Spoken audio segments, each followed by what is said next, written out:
మావయ్య గారు. ఏం మనిషివి నువ్వు?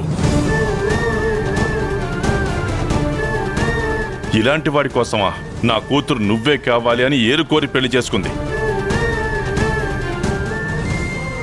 నువ్వు ఎలా బతికినా నా కూతురు నీ జీవితంలోకి వచ్చాక నిన్ను నువ్వు మార్చుకుంటావు, నీ బతుకు మార్చుకుంటావని నేను ఆశపడ్డాను.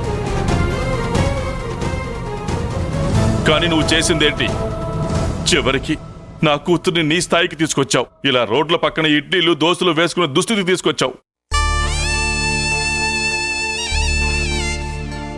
హే, నా కూతుర్ని ఎలా పెంచుకున్నానో తెలుసా?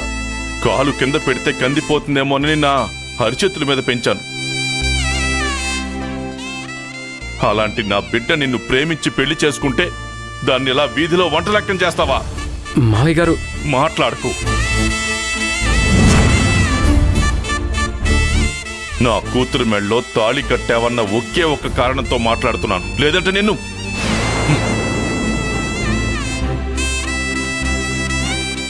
నమ్మి నీ వేలు పట్టుకుని నీతో 7 అడుగులు నడవడంతోనే నా కూతురి రాత మారిపోయింది. ఆ రోజు నుంచి ఈ రోజు వరకు ఒక్క క్షణమైనా నా కూతురు సంతోషంగా ఉందా?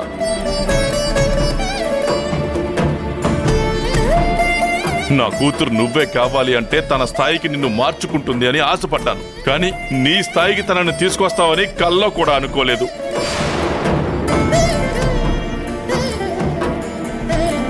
భార్యని పోషించుకోవడం నీకు చేత కానప్పుడు నా ఇంటికి పంపిస్తే నేనైనా నా కూతుర్ని బంగారంలాగా చూసుకుంటాను కదా.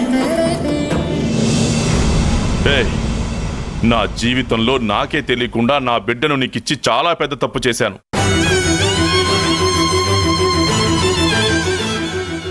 నా బిడ్డ నా దగ్గరికి పంపించే. నా కంఠంలో ప్రాణం ఉన్నంత వరకు తనకే లోటు రాకుండా నేను పెంచుకుంటాను. నీ దగ్గరే పెట్టుకుని నా బిడ్డను ఇంకా ఇంకా దిగజార్చకు. నీకు దండం పెడతాను ప్లీజ్. మావయ్య గారు, భూమి వస్తుంది, ఆగండి. ఎందుకు? నిన్ను చూస్తేనే అర్థమవుతుందిగా నా కూతురు ఎలా ఉంటుందో. నా బిడ్డ నేను అలా చూడలేను.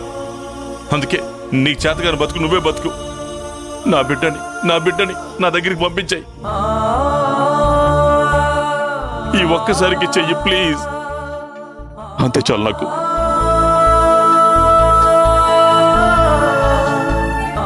చెయ్యి పంపించే. మావయ్య గారు.